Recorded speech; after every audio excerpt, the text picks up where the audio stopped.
observe mo kung lola mo yung tatawid nun, tapos ganun yung nakaharang, di ba? Iisipin mo, di kaya pag tumanda ka, ganun yung gagawin din sa'yo ng mga ibang driver, di ba? Nakakainis yun.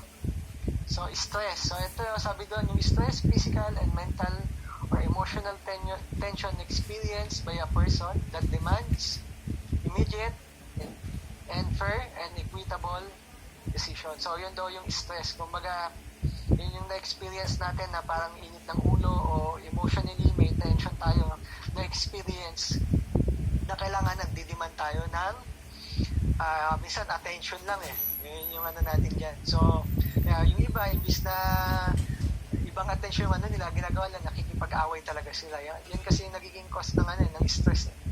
So, stress-o-meter. So, una, relax ka pa dyan Tapos, pag medyo tumatagal na yung oras mo sa kalsada, mamanage mo pa yan. Pero kasunod na nun, yung na-stress ka na talaga. Dahil lalo na pag sobrang gabi na,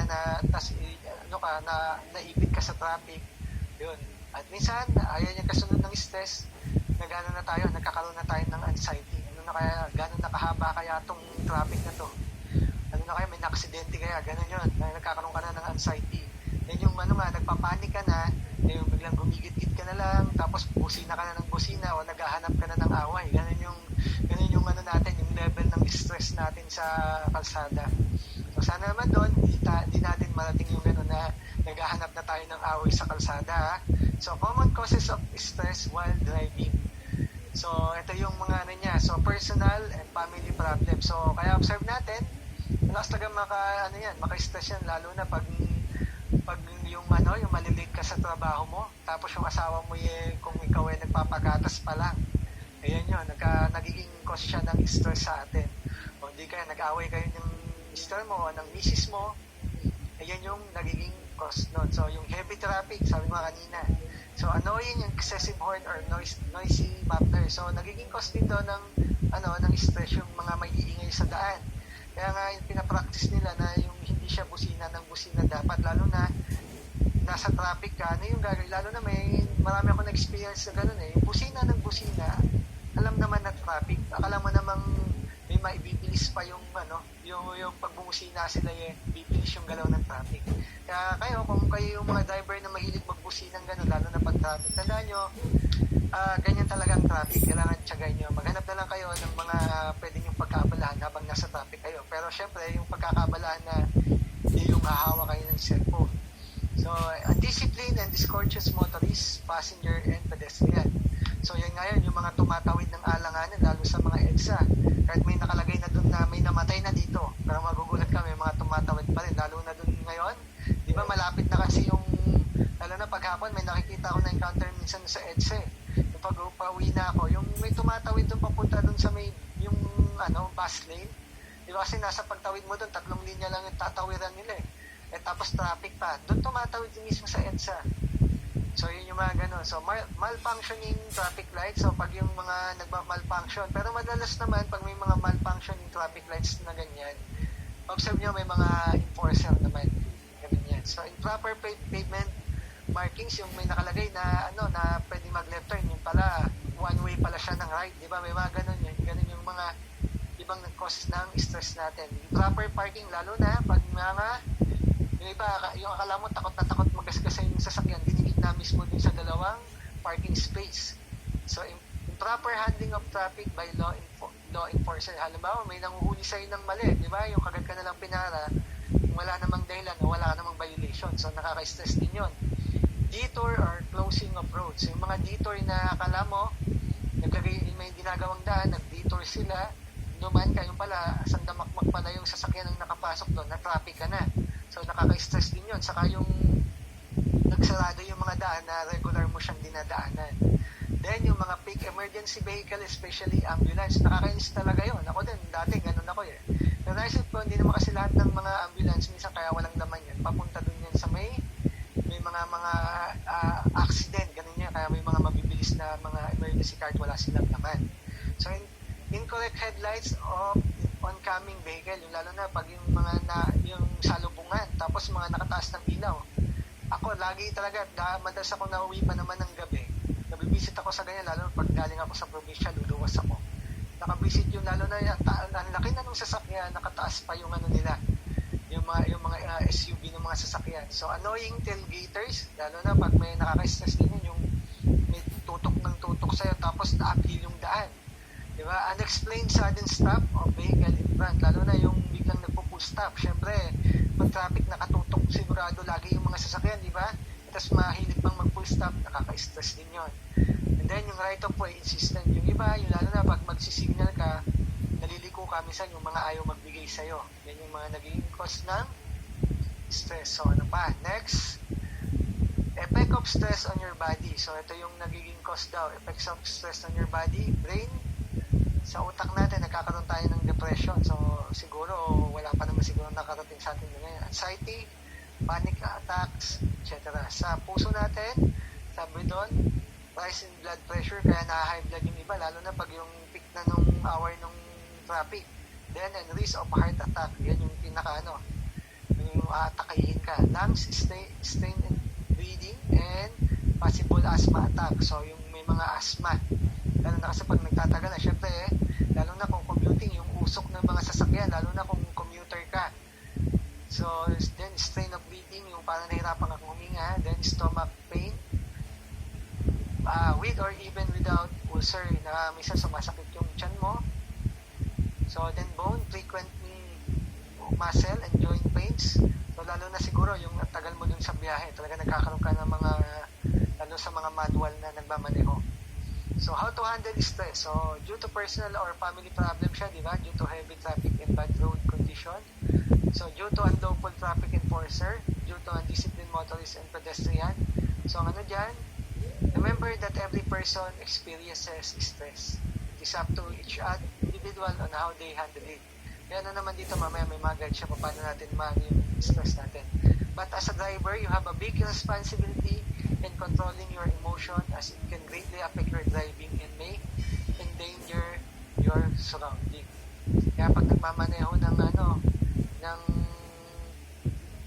gabi, inisip niya pag inaantok na kayo, stop muna kayo sa mga tawag nito, yung mga gasolinahan, doon lang kayo mag-stay.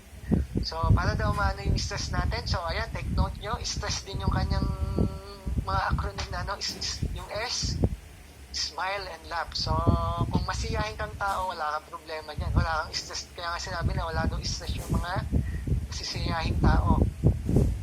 So, talk to yourself through it. So, pero hindi na ito yung baliw na kakausapin mo yung sarili mo, ya. Ito yung kinakausap mo yung sarili mo na, hindi, okay lang yan. Sige, pagbibigyan ko muna to. Sige, pagbibigyan ko ulit yan. Ganon, hindi yung kakausapin mo yung sarili mo na para ka ng baliw. Paano pag napundo ka na?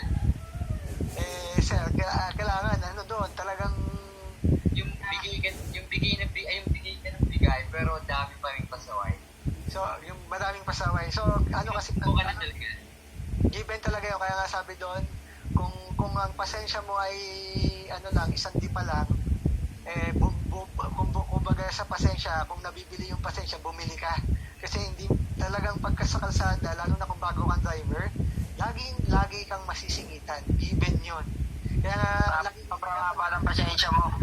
Kaya nga pag kami nagtuturo, kung sobrang dami, dapat hindi nauubos yung pasensya mo, lalo na pag bago kang driver.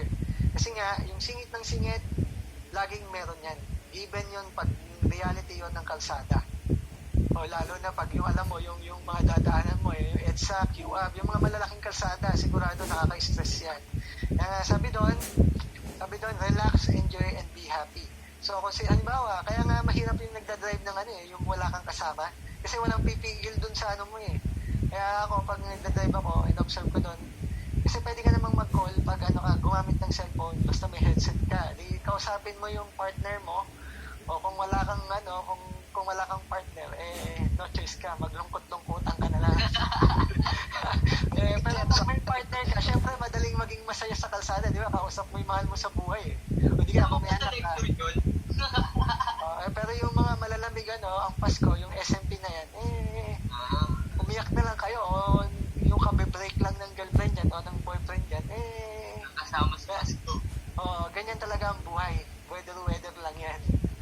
So, sabi doon, eat right, kumain ka doon ng tama, So, spend, lalo na pag magmamaneho kayo, kaya pag ako nagtuturo na sa estudyante, ginagawa ko, kung paano kayo, lalo na pag umaga, pilitin nyo kung gumising kayo ng maaga para makain kayo. Kasi mahirap mag-practice ng driving o magmaneho talaga nang hindi ka nakakain, lalo na kung mayipit ka sa traffic.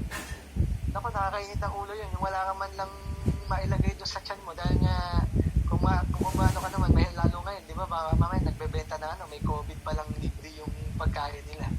So, ganun. So, spend time with family and friends, or kung may alaga ka, wala kang mga partner, yan, mag-alaga ka na lang daw. So, yun yung magagawin mo. Lalo na sa family maliban siguro kaaway mo yung pamilya mo. No choice ka, malulungkot ka talaga, may stress ka talaga sa buhay. Kaya nga inaano mo na kailangan ka-close mo yung family mo. So, sabi doon, sleep well and better.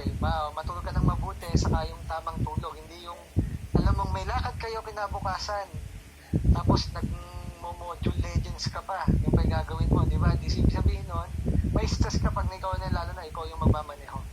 Sabi doon, meditate and focus at present. So, yung meditate dito, Nakakantok.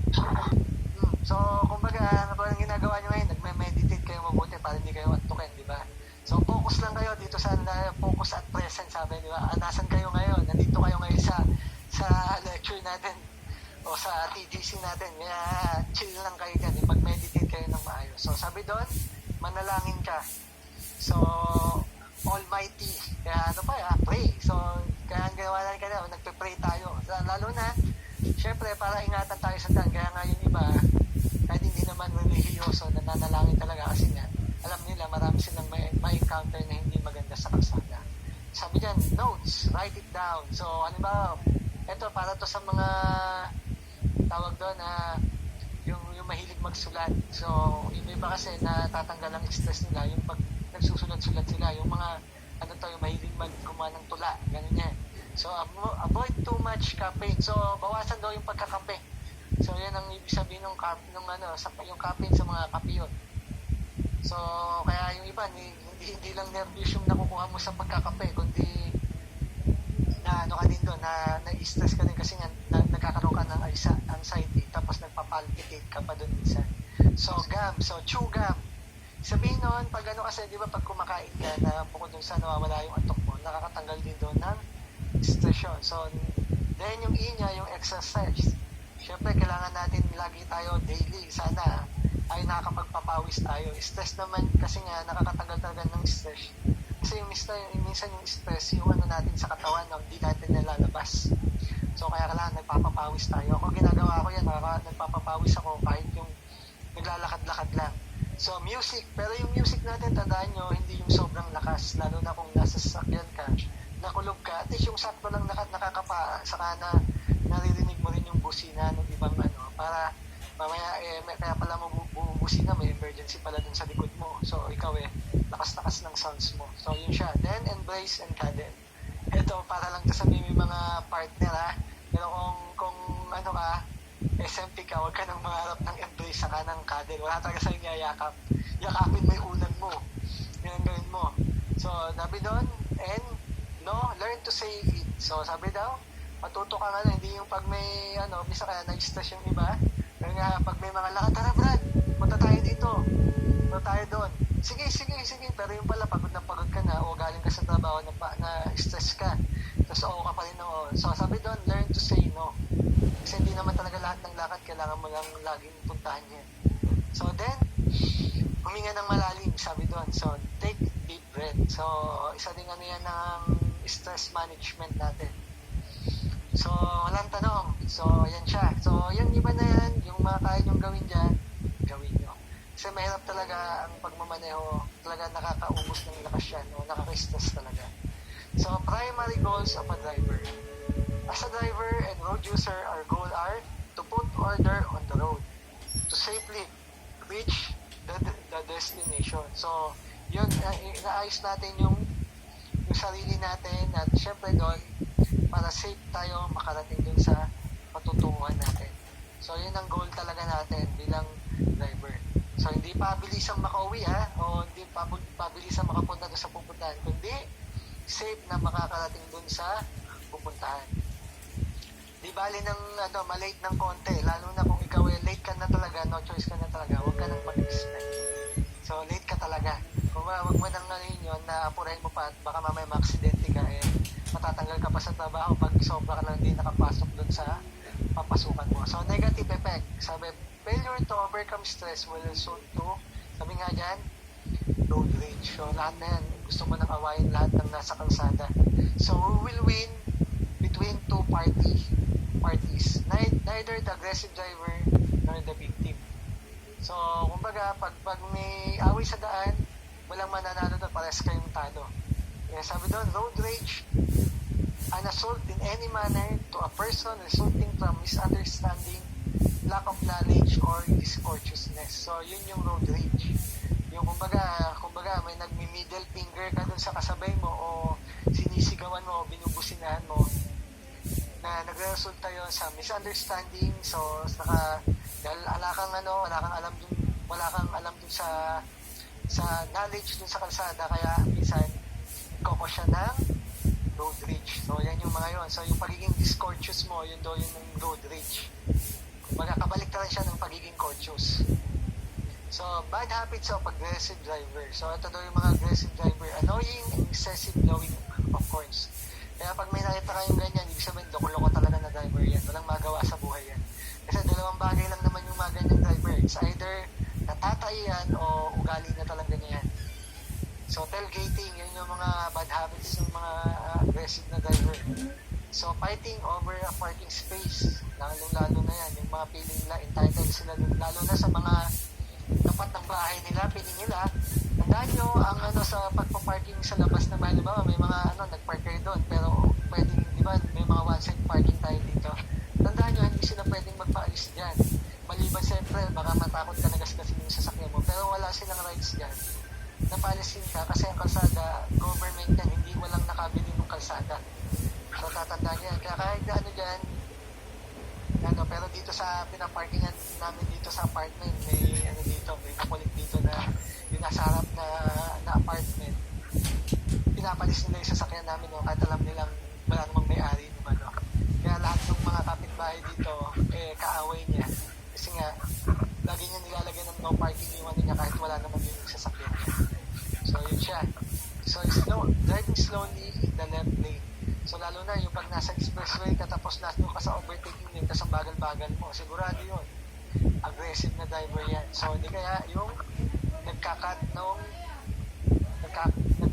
linya. So, cutting and tailgating. So, observe nyo yung sa may video niya. Failing to signal intent or see movement kayo. Ayun, kita mo, nagta-tailgate yung isa yung sa may video.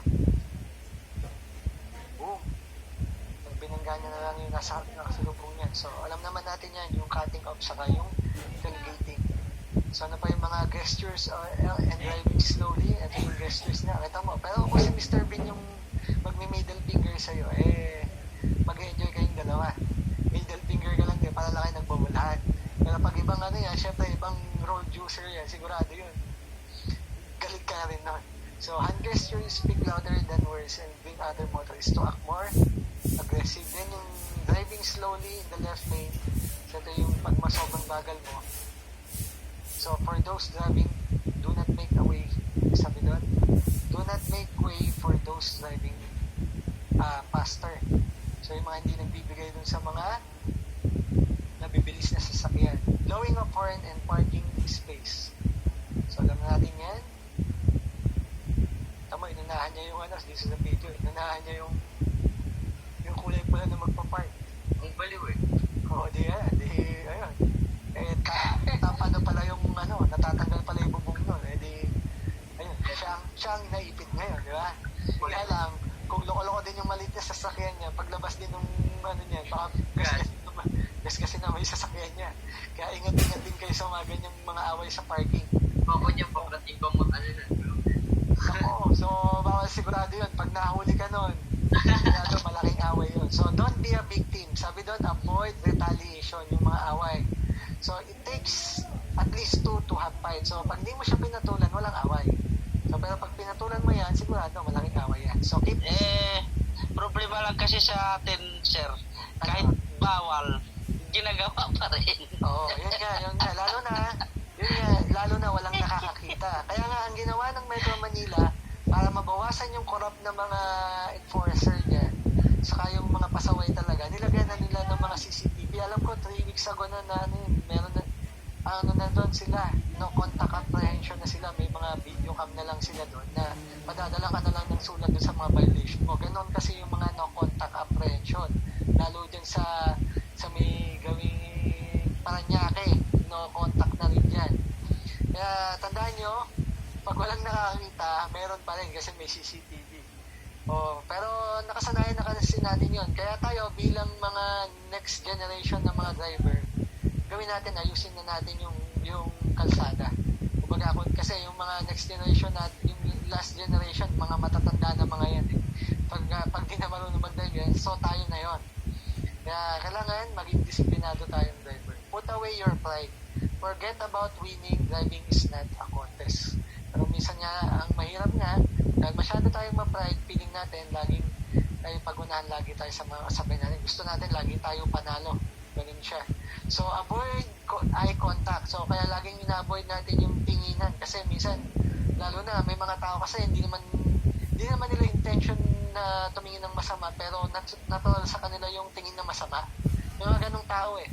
Yung laging may nakakaaway, pag may nakatinginan kasi nga, bukod sa natural sa kanila yung tingin, ay mahilig talagang tumitig.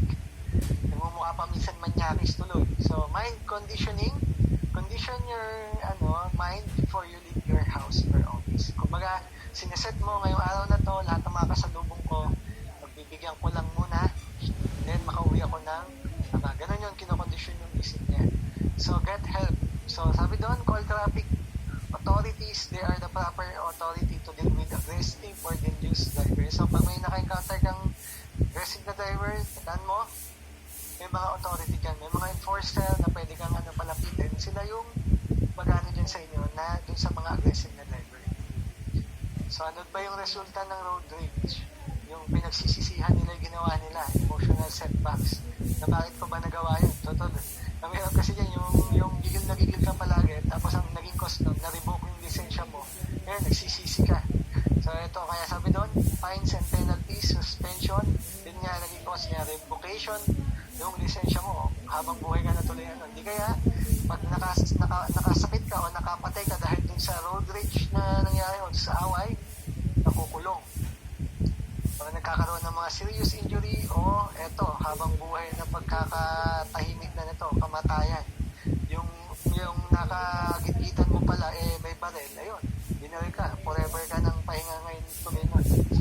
So, remedies to conquer road rage. So, ano ba yung mga gagawin natin? Ano ba yung tawag doon, yung mga payo sa atin para paano siya, mawala maalis natin yung